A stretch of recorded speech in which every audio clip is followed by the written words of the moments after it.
here to discuss all things NRL and anything sports related.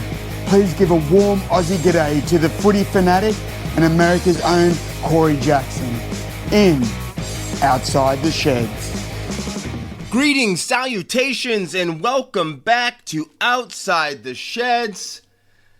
Shedheads, I hope all of you are coming down from the Origin buzz. Maybe you got, maybe, I don't know, what, Jim Beams on the back of the Blues jerseys? Maybe you had a little shot of that to bring you back down into this stratosphere.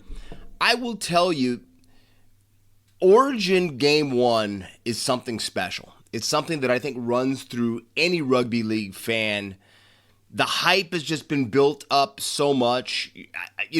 I can't even imagine what the players feel that are about ready to run out on the field, because I know the fan bases of both squads are just ready to just come unglued and run at each other like a scene out of Braveheart.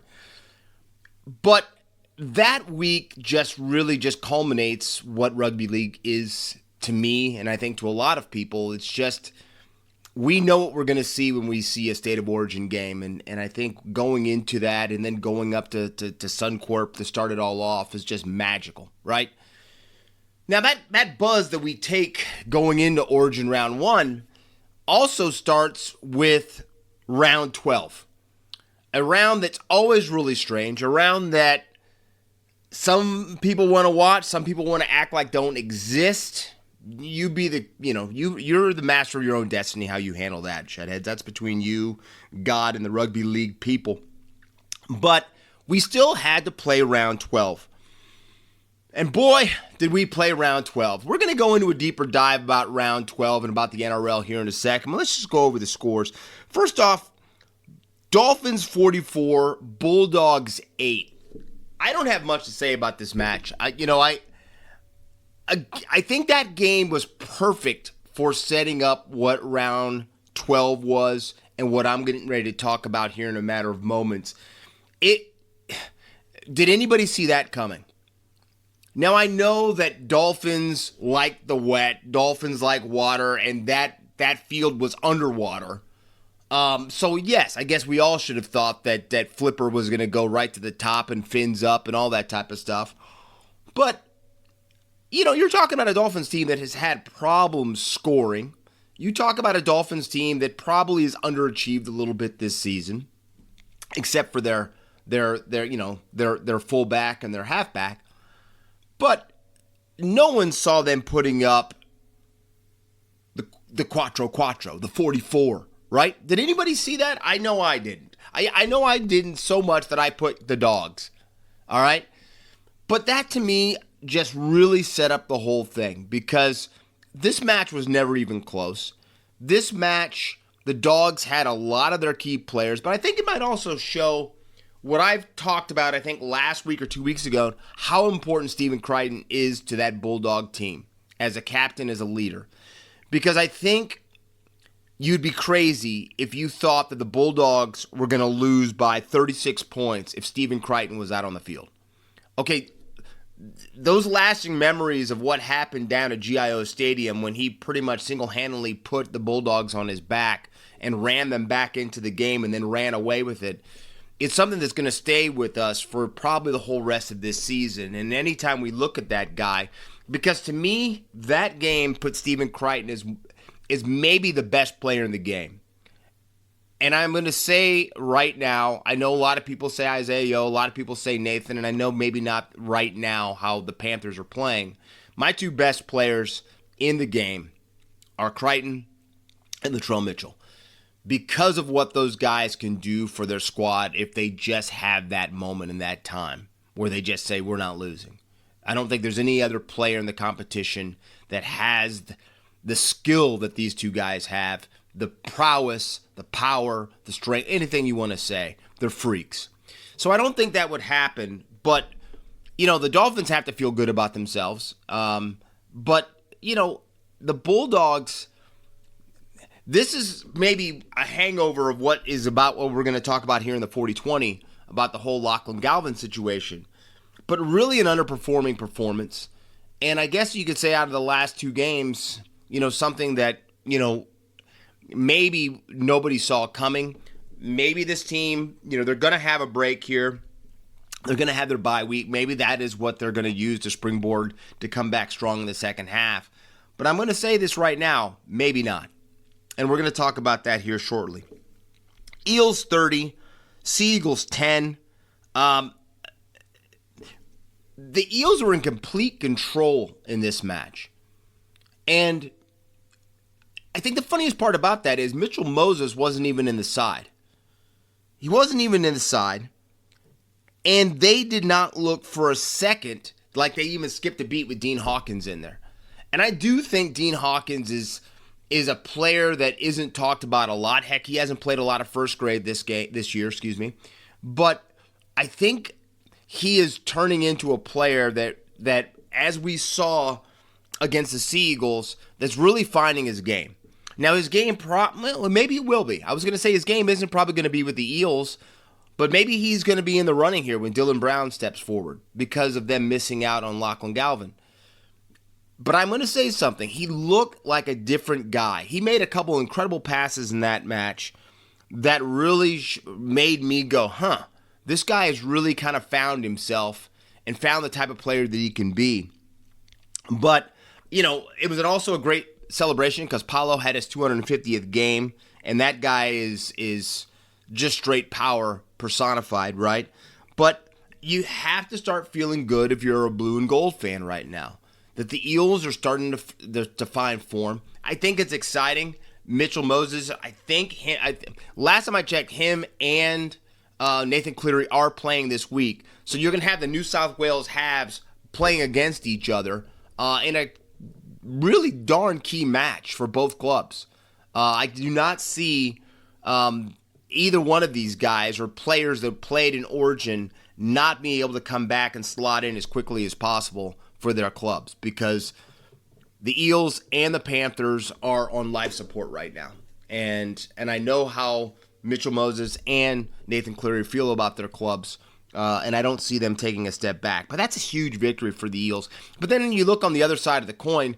Yes, I know DCE was not in the side for the Sea Eagles, but some people would say that might be a good thing, because since DCE made the announcement that he was leaving Manly, they've been a shell of themselves. And so maybe you think that they're going to pick their game up without that distraction of DCE not being around, and it doesn't happen. They again play subpar ball, and then you find out now that both Trebojevic brothers are out this coming week coming up because, hard for me to say it, Turbo's down again. I think it's a cork to the thigh that they say is just not healing properly, so he is going to be out. So, this season that started pretty darn well for Manly has really, I would be surprised at the current rate that they're going and how the ball that they're playing if they make the top 8, which is really something to say for as talented as that club is. But they just are not. They kind of remind me of one of those old World War II movies when the plane starts going out of the sky and starts corkscrewing, and the more it corkscrews, there's no way the pilot's able to pull out of that. That's what Manly feels like to me a little bit. They're starting that death dive that might not be able to yank on that stick to pull up the plane before it's too late. But big win for the Eels. They continue to get hot. And who knows what the second half of the season has in store for them. Knights 25, Panthers 6. Without Kalen Ponga, the Knights show their biggest offensive output since I can remember, right? Dylan Lucas has a hattie, has a hat trick. And then Fletcher Sharp. The game that he had makes us start wondering, should Sharp be back in the 1 and Kalen Ponga be in the 6? Because for whatever reason, KP is just not firing this season. And I said this a few weeks ago when I said maybe it's because he feels the weight of Newcastle, the weight of the Hunter on his shoulders, that this team can only go as far as he can take them. But this team played with a level of energy that we have not seen for a few weeks.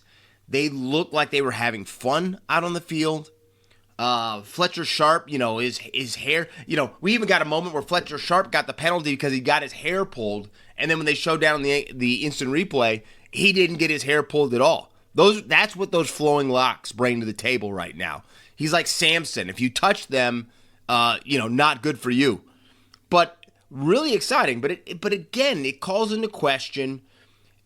Everybody forgets that run a couple years ago that Newcastle went on when KP came back and they had been playing ball to keep themselves in contention.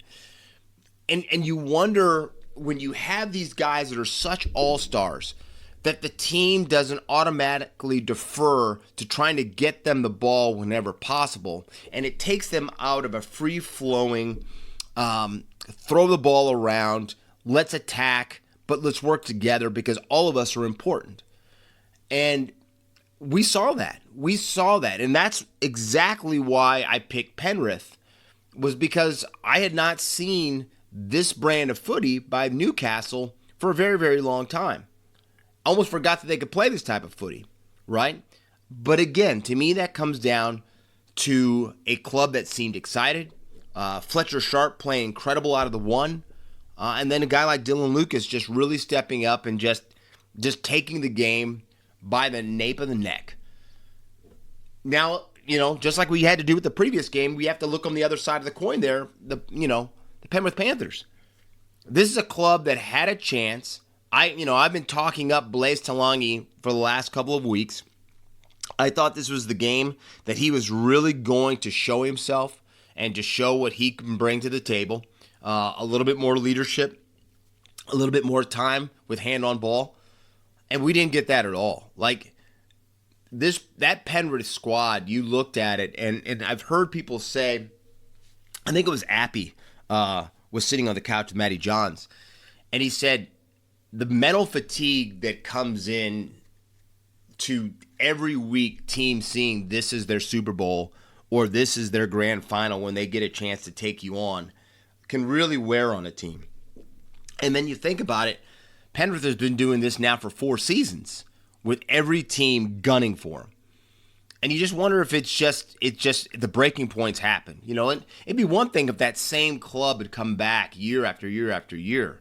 But all the pieces that they've, we put that together a few weeks ago as well, when we put together all the players that had been lost by Penrith and said if we could start a club with these guys, they would probably be a top 4 club. So it's not surprising. I think we're just so used to seeing that club rise to the top and rise to adversity, and that's not happening right now. I don't want to say the season is fully lost, but they've got to be one of the hottest teams in the second half of the season in the competition if they're going to make the 8. That's why I think this is going to be a stellar match this week and between the Eels and them. I think this is going to be some really cutthroat footy. I really do. And I'm excited to watch it because I think Mitchell and Nathan are going to be pulling out all the stops to try to get the victory. But that's a huge, huge victory for the Knights, and they showed what they're made of. Roosters 42, Sharks 16. Up in the lovely Gosford. I will tell you, one of my favorite places in New South Wales is Gosford, Wyoming. Special, special place. Love to visit there. Matter of fact, my favorite Anytime Fitness, I almost said Lifetime Fitness. My favorite Anytime Fitness gym is in Wyoming. Okay, so please don't bother your Shedda though. If you see me, on one of the elliptical machines or throwing off a couple sets for an autograph, it breaks my concentration. No, I'm joking. You guys can approach me anytime. But that's where I'm at. I work out every day that I'm up in Wyoming, Gosford area. I love it. I love it. It's Central Coast rocks. But maybe there's a hoodoo going on there because the Sharks team that showed up in Gosford, are you trying to tell me that's the same team that we saw playing the Melbourne Storm? Because the Chooks looked brilliant. The Chooks in that young Habs combination, Savala, this young man has got something going on.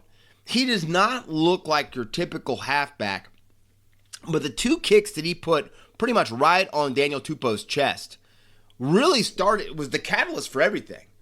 Like the Sharks, I think, were stunned. But this kid's kicking game, his long kicks are good. He is just, and this is what just baffles me. Now, I know it hasn't happened. Everyone says behind the scenes that this is going to take place. And I'm trying not to talk about this story until it actually breaks. But what would the Chooks be doing if they bring in DCE and unsettle maybe the 3 best young halves in the competition? Because you know Hollywood Walker is about ready to come back. And I don't know. I think if they bring in DCE, the Chooks will take a step back. They may not take an instant step back, but I think in development-wise, because there's already talk that Sandon Smith might be looking at going to the Parramatta Eels. So, all of this type of stuff is in the works, it really baffles me. And then you try to tell me that if DCE slots in the halves with Walker, that is a good combination when Walker tries to be the 7, and now he's going to move to a 6. It baffles me with how well that the Sydney Roosters are playing right now, why you would try to make that move if it's really going to happen. But the Sharks, this club, they I don't know what to say about them sometimes, because they show so much promise at one moment and then all of a sudden they're like Jekyll and Hyde. We're going to talk about Cronulla here in this deep dive here in a second. And then finally, Raiders 16, Warriors 10. Joey Tapine, this guy is so much of the heart and the fire of the Baby Greens. And now I know, Willow, everybody, I know my Green Nation, my Green People Nation, my Baby Greens, the Green Machine. I can go on with that forever. I know that you guys know what you have in this guy. But watching a guy lay a guy out with a hit and then come up like he's a gladiator screaming and the entire team running to him, and it wasn't even a try, just to me show how in tune and how dialed in this team is with Tapine. And to go to the Rumble Islands, to beat a Waz club that had been flying high, and to put and think about that, to give them their second, you've beat them twice now. The Baby Greens, they beat them twice. They showed out in Vegas, and then they go in their backyard and get into a Donnybrook with them, and they pull it out.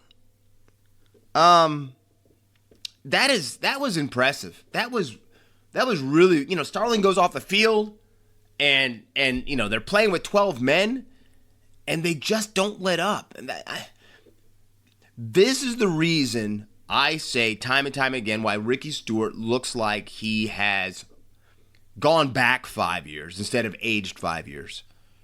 This team has an energy about them. He's surrounded by youth. He's surrounded by guys that want to play his brand of footy. And it's just, there's a reason why coaches age 15 years when they retire from coaching, because they stop being around the energy and exuberance of youth, right?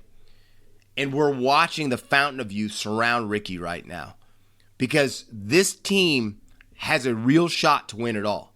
Okay, if you guys need to hit record on your recorders at home, or if you want to timestamp that moment that I just said that, this Baby Greens team has a chance to win it all.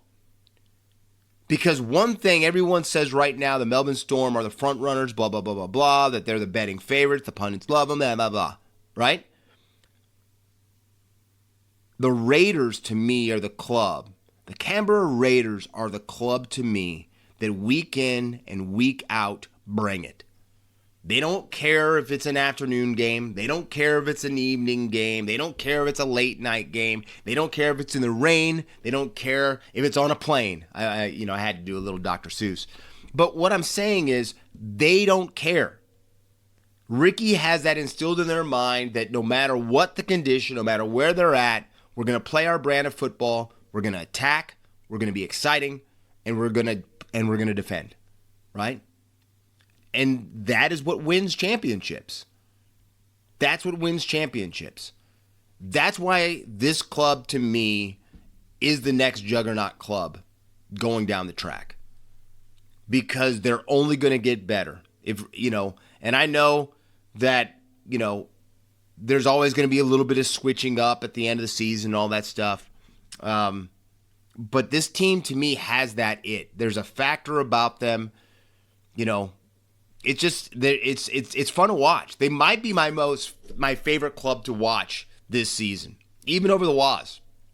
There's just something about the Green Machine that just makes you go, God, I love footy. So, big victory. Now, Shedheads, to me, we said this before. The 2025 season has been exciting. It's been fun. It's been unpredictable. It has also shown us that right now the word that best sums up the NRL is parity. Because gone are the days of a juggernaut standing over the rest of the competition and laying their hand down and having everybody grab that hand and smooching on the ring, or 4 rings, maybe, right?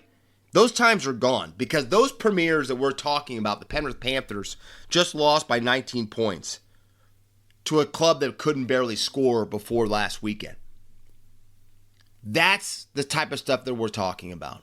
Because if anybody thought going into this season that the Penrith Panthers right now would be the leaders in the clubhouse to get the wooden spoon, you'd be crazy. I would love to see what the betting odds were that. It was Penrith getting the wooden spoon at the end of the 2025 season. Now, I don't think that's going to happen, but it's a better chance of that happening than them going to be the 5-time premiers. I know that for a fact.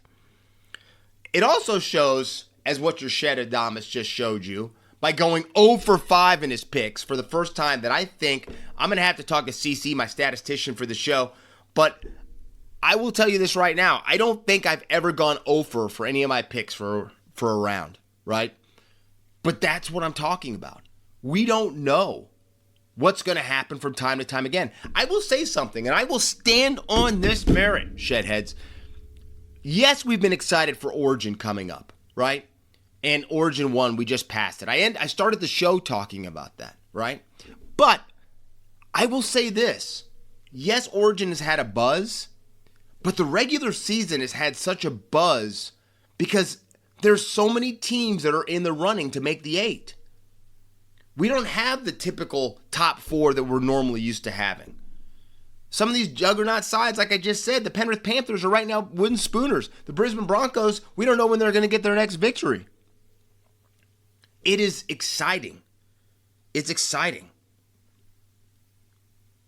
And it makes you just wonder what is going to happen next and what the second half of the season has in store for us. Now, my perfect example of this is Cronulla and the Waz. Both of these teams are minimally affected by state of origin, right? And you would have thought that going into the clubhouse, they were probably easily the favorites. Like when I made those picks, I felt very, very confident that I was going to pull something off there. Those were kind of 2 linchpins in my picks that week. But what happens? The Sharks go up to Gosford, like I said a few minutes ago, and just totally get embarrassed.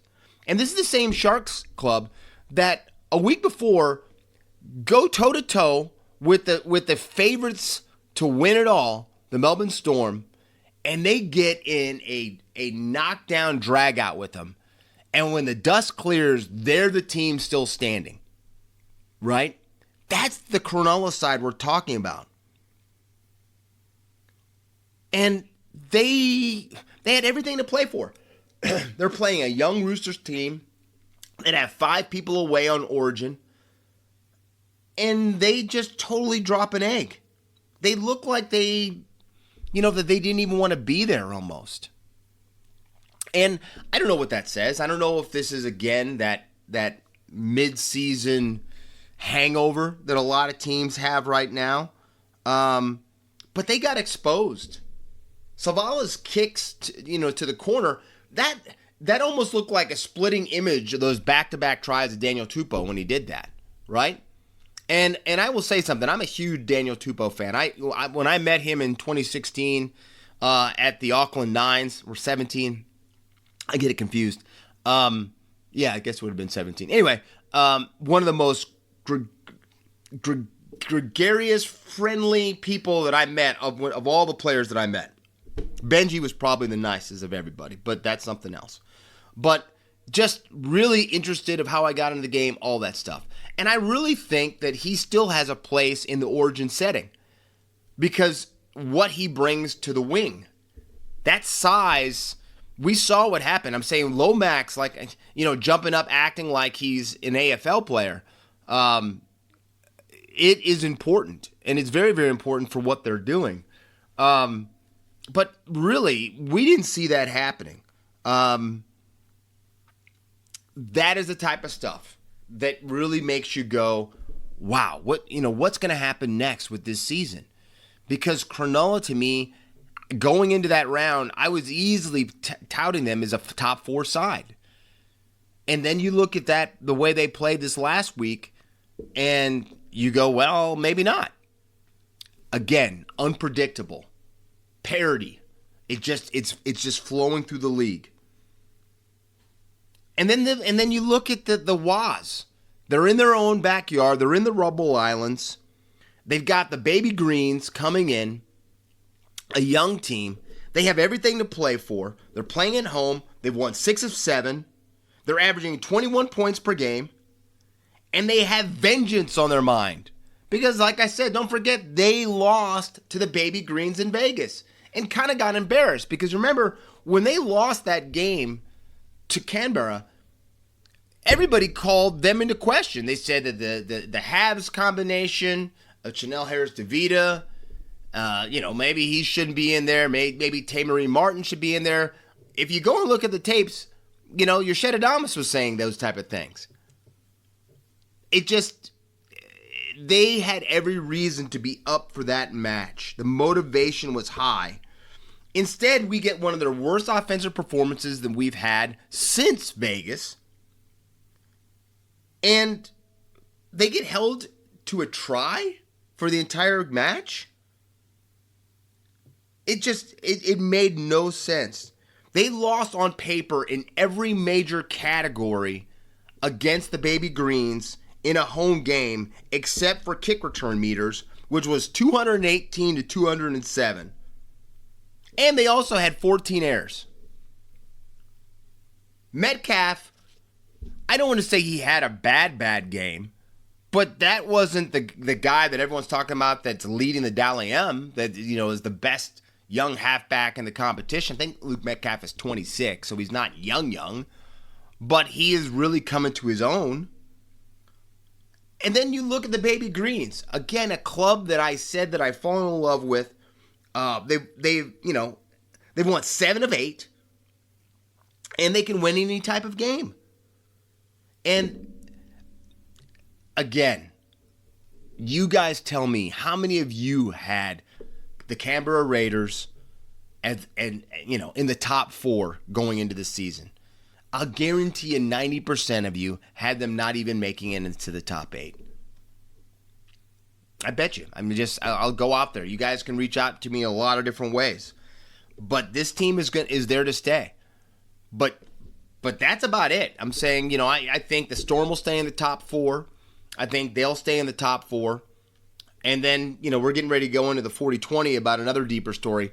But those to me are the only 2 teams that I'm saying that I think for sure are locks to stay in the top 4 for me. And I think everything else is fluid. It's fluid. The situation's fluid.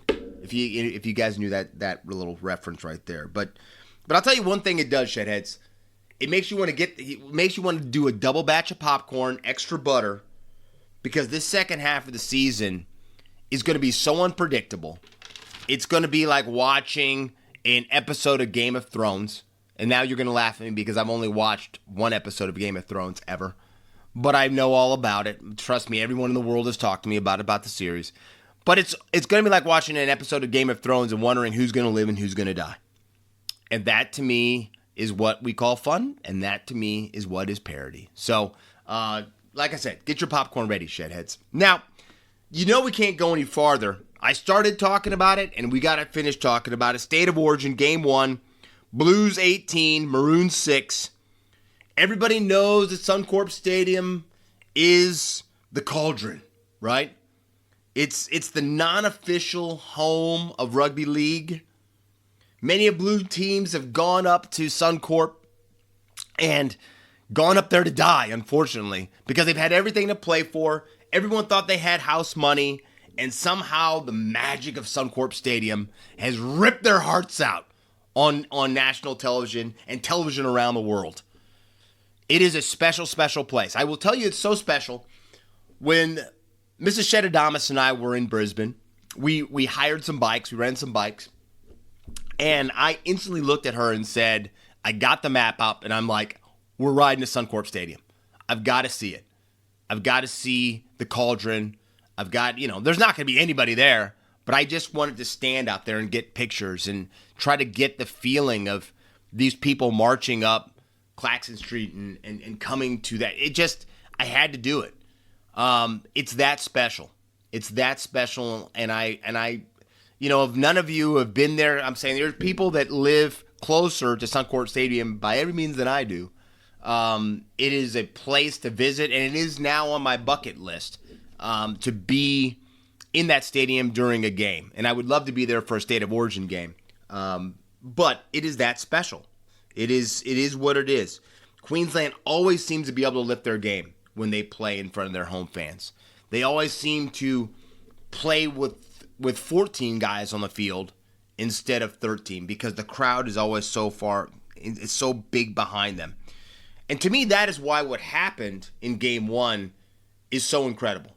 Because it's the first time since 1997-98 that the Blues have won back-to-back games up in Suncorp Stadium. Now, I think the thing about Game 1 that really shocked me is how physical the Blues squad was, especially at Suncorp. Now, the thing that's really, to me, fascinating is that the Blues usually go up there and Suncorp makes the Maroons play like they're 10 or 15 pounds heavier than any of them really are. And they don't get out muscled up there. They just, they become a different club there.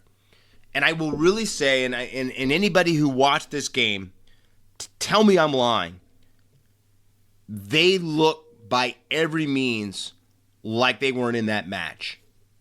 To me, that match was never in question that we just watched. And if you think about Game 3 last year, one of the most incredible games of football that I watched for a very long time. And it really came down to the grit and the will and the physicality of the Blues that brought that one home. To me, the only Maroons player that showed aggression was Tino. And I think by the second half, he was even gassed. And I'm just not used to seeing that. And like I said, no matter who you support, Maroons or Blues, there's certain things you just expect in an Origin game. And you don't ever expect to see the Maroons kind of bullied in Suncorp Stadium. And that is really strange to me, but it also to me shows, because on paper, year in and year out, it always looks like the Blues are going to have the stronger club, right? Especially after the big three, big four, however we want to say it, left the Maroons, right? They love to say that they're the underdogs. They love to say that, oh, shucks, darn, we don't even deserve to be in this series. But they don't ever believe that. I'm saying Gordon Tallis, when he says that, even always has a big smile on his face. Gordy always almost like it's the big joke in the room, but we love to play off of that, right? But it looked that way. And it's now looked like that way twice. Because all over the park, if you take the best player, take the sevens, Cleary looked beyond more dominant than DCE. Cameron Munster, who, come on, he's called money for a reason, was almost invisible out there on the field. And you know how much he loves to play at Suncorp Stadium. So Mitchell Moses definitely played better than he did. And it kind of was that way all the way down the board. All the way down the board. Even when you got to the number one, where a lot of people thought that Kalen Ponga was going to wake up once it was State of Origin time. And I kind of hedge to the point where I say that's usually not the case. Usually a player will show you the form they're in. And Kalen has not had a great season with Newcastle. And I've talked about this. I think it's the weight and the pressure that he feels week in and week out. But Dylan Edwards, who's had a ho-hum season too, was the player that lifted for me for State of Origin. And Kalen Ponga, like most Maroons players do when they get up in Suncorp, usually lift their game, just was kind of just there. Just kind of there. So in all the strike positions, the Blues players just kind of really got to the forefront and took control of the game. Now, one thing that really was beyond noticeable and that I was really disappointed in was the flow of the game. And that's the one thing that we usually get with Origin. We usually get a free flow, hard, physical. The refs let them play it. I kind of compare it this way. I don't know how much Shedheads you guys are into it, but I'm a huge hockey fan. And the way that referees call the regular season, the way they call the playoffs for the Stanley Cup playoffs is night and day different. And that's usually how Origin is, right? But that was not the case.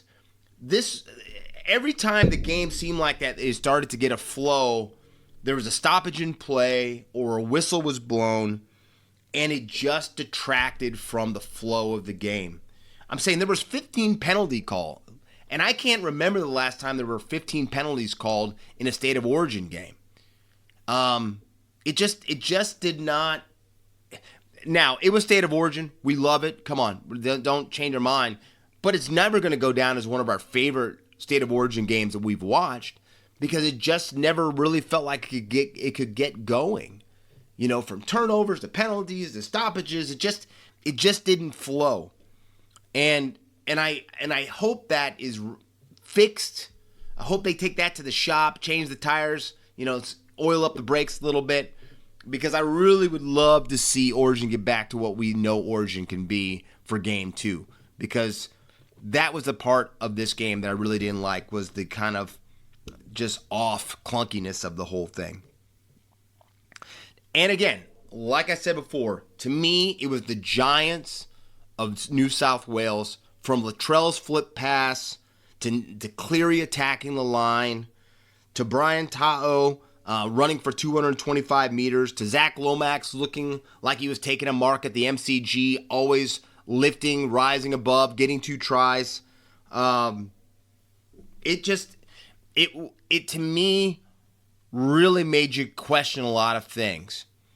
And I looked in the sheds afterwards, and Billy was sitting there in the corner next to Alfie. And it's maybe the first time that I've seen Billy Slater, since he's become the Maroons coach, really sitting there pondering where he was going to go next with this club. Now, I trust Billy the Kid, no matter if I'm a Maroons fan or a Blues fan. Billy has always shown that he's up for the fight. He's always shown that since I watched him play as a fullback for the Storm. But there was a real look in his eye of what do I need to do to get the best out of these guys. And the questions are already hitting. Does he sit DCE and play Tommy Dearden in the halves? And I don't think you can do that. I think DCE deserves to get that tap like Lockyer, like some players have in the past, of this is your last chance. This Game 2 could be your last game in a Maroons jersey if we don't win. But you have to give champions like DCE the ability to dive into their inner soul and to bring out their best. And to me, that's what the Maroons are. And I think to me that is why Billy was sitting like that, because he knows he owes Chaz or Daly Cherry Evans, whoever you want to call him. He owes DC the ability to try to do this. There's been plenty of times before when people have said DC should be gone. And he's come back and proven time and time again that he is the captain for the Maroons for a reason. But the other thing they've got to do is I think they've got to bring in Corey Horsburgh. They've got to bring in a player that can bring the physicality, that can bring a little bit of the nasty to help them get back that physical edge that a team needs with Origin. Because right now, the Maroons are not the most physical team. They're not the team, if it gets nasty and dirty, that you really say that they're going to be the team to be able to go at. Because to me, it's only Tino. Tino is the only guy that can actually put his nose in there. And by the end of match one, he looked like he'd been in a fight because of the head clash with Mitchell Moses, that big black eye that he had. So you've got to get somebody that helps him on the other side of the field that wants to get into the violence. I hate saying it that way, but that's what it is. A guy that wants to embrace that wants to go with that, and wants to bring that back. But I will say right now, Shedheads, trying to stay neutral in this whole thing, it is hard for me to see if New South Wales, and don't forget, New South Wales did not play their best game either. But it's hard for me to see a New South Wales club play up to their potential and not even like the subpar game they had this last game. It's hard for me to see them not winning this series. I'm not saying they're going to sweep the Maroons, but it's hard for me not to see with the strike they have, with how dominant that they can play, that they will lose this. I just don't see it happening. But that is why we will watch State of Origin Game 2. And I really can't wait for it. I can't believe we have to wait this long. But really excited for that. But I really enjoyed it. It's an early morning for me, but that's something else. Now, as we go into the 40-20 Shedheads, I think we can do it. I think we can finally put the Lachlan Galvan saga to bed. I know, please. Yes, I don't really ever condone drinking during the show, but I might even pour some with you right now because I am so tired of talking about a 19, 20-year-old kid, young man, however you want to say it, dominating the headlines. But I think we finally can almost do it. I think we can take him and Isaac Moses and get rid of them both. But it looks like no matter what Gus Gould says and whatever comes out of Gus's mouth, we know we should take it with a grain of salt, unless he's talking Origin. Because Gus said that there was no interest in Lachlan Galvan until there was, I guess. Because he said that there was a pattern, there was that wasn't what he used, that there was a platform, I think, or a whatever. There was a plan put in place of how the dogs were going to go, and they had no plans in that plan for Lachlan Galvan. Oops. And then he said the field goal posts moved. I guess they moved so much the guy's moving in. Because that's right, Lachlan Galvan, he hasn't officially put pen to paper yet, but it looks like it's a done deal that he is going to be a Bulldog. I know for a fact that he's not traveling with the Tigers up to Townsville. He will not be with that club, and we probably will never see him in a Tigers jersey again. A lot of people think that he will be on the sidelines for the Bulldogs for their next match after their bye. So in 2 weeks? So it looks like it's done. It looks like it's been put to bed that Lachlan Galvan is going to be a Bulldog, which to me is fascinating because going into last weekend, it looked like the Eels were the team that were leading the race down the track. It looked like the pairing of him and Mitchell Moses in the halves, with his agent being Mitch's cousin, it just looked like everything was really pointing towards the Parramatta Eels. And then, just like everything in this story, it just got turned on the top of its head, and he is a Bulldog. Now, to me, there's a lot of things that are going to be lasting effects from this signing if it goes through like it looks like it's going to. Because when this news broke, already right out of the box, Toby Sexton said that he's leaving the club, and he's been given permission to leave the Canterbury Bulldogs. And then breaking news came out that they've also given the green light to Reed Monty to be able to negotiate with other clubs to move him on. Which kind of blows me away because to me, Reed Monty is so much of what the Bulldogs are. I'm saying he's feisty, he's a firecracker, he's jawing all the time, which is like a dog barking. He's everything to me like the Dogs really are. And moving him on now, and a lot of people think that this is going on so they can have the money to bring in Lachlan Galvan. But for me, the thing that's made the Dogs so special this year is their camaraderie, their unity, that almost feeling of family that they've had on the field, where they're ready to back each other up. They're ready to get into the fights against everybody. They're like a pack, right? It's fascinating, dogs in a pack. But they're like a pack. And the moment you bring in this guy, this wild card, this guy who people don't know if he's going to be a 6, 7, 13, bench player, 14, no one really knows what they're going to do with Lachlan Galvan. But right now, you're messing with the entire chemistry that the Bulldogs have put in place that has them the top club. Let's not forget this. They're the number 1 team on the ladder right now. But that's not good enough. And that's the thing that drives me crazy about some of these people. I'm never going to call Gus Gould's rugby league IQ in question, all right? But sometimes these guys fall in love with these toys and they start to fantasize about how great that relationship is and how great this is going to be if we could just pull this off. And they stop paying attention and looking on the field of what they actually have. And sometimes it totally deters teams. And just, like I said, it's like watching that back tire go shooting past the front of your car as you're doing 70. So it's a very, very fascinating situation, and I cannot wait to see how it plays out. But I will tell you what I am sure of. If this goes down, I cannot wait till round 22 when the Bulldogs and the Tigers come face to face at Combank Stadium. Holy cow, the fireworks on that game. Listen, I know some of you don't believe in people wearing the helmets, but if I was Lachlan Galvan, I'd be wearing a helmet. Maybe I would go over and get a Dallas Cowboys helmet and put one of those on with a face mask because the Tigers will be coming for them. That game is going to have so much fire in it, and I can't believe I have to wait till round 22 for it. But again, it looks like this is a done deal.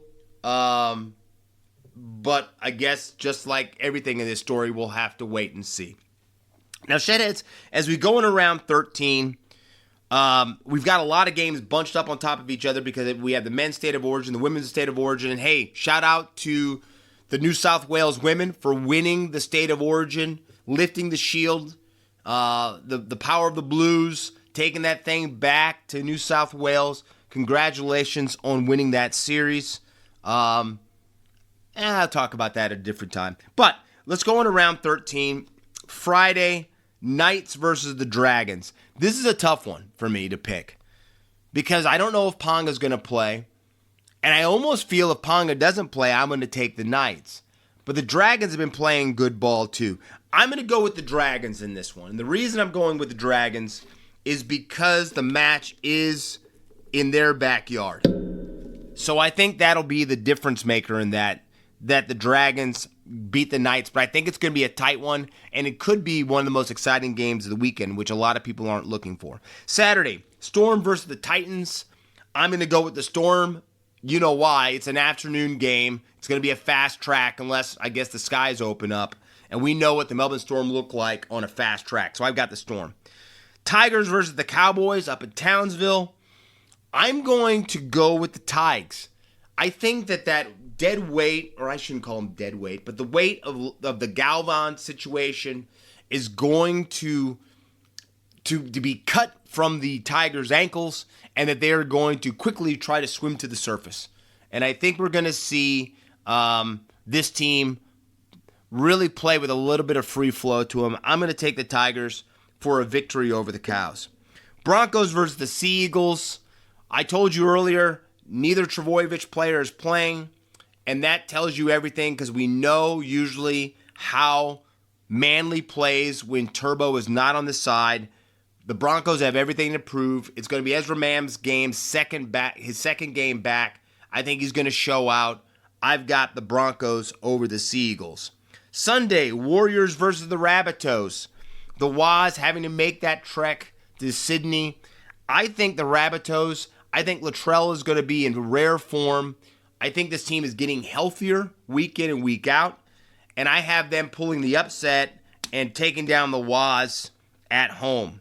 Eels versus the Panthers. I told you this game is, to me, going to be awesome. You've got both halfbacks that were just in pairings for New South Wales. They're both slated to play, and I cannot wait for them to go head-to-head because it's going to be some fun footy to watch. But I'm going to take Nathan Cleary and the Panthers to get a close victory over the Eels. And finally, Raiders versus the Roosters. I told you how much I love the Baby Greens. I told you how much I like how they've played. But for whatever reason, the hoodoo usually starts with the Roosters. I'm taking the Chooks at home over the Raiders. So let's go over that again. I've got the Dragons, the Storm, the Tigers, the Broncos, the Rabbitohs, the Panthers, and the Roosters, the Chookies, to round out my picks for round 13. My gun of the round, it could have gone to either one of these guys for the Newcastle Knights, but I'm going with Dylan Lucas. 3 tries, 212 running meters, 3 line breaks, 10 tackle breaks, 23 tackles made. This guy became an all-star in 80 minutes. But again, I think that just shows us what the Newcastle Knights have and what they can actually bring to the table. So it'll be interesting to see if these guys fire out again against the Dragons. But Shedheads, come down now. Like I said, take that little shot of Jim Beam, Gentleman Jack, whatever you like. Bring it down a little bit. We got a few weeks till State of Origin 2. But let's go into round 13 with a little bit of energy, a little exuberance. But like I always tell you, week in and week out, take care of yourselves. Look out for your mates. Look out for your missuses. Look out for the people that matter most for you. Or do what I also stay out of trouble or don't get caught. But this has been Outside the Sheds. And until next week, this is your Shedadamus saying, see ya. And that was another fantastic episode of Outside the Sheds with Corey Jackson, talking all things NRL and all things sports. So please remember to smash the subscribe button and share this with your family and friends and show them what Australian sport is all about.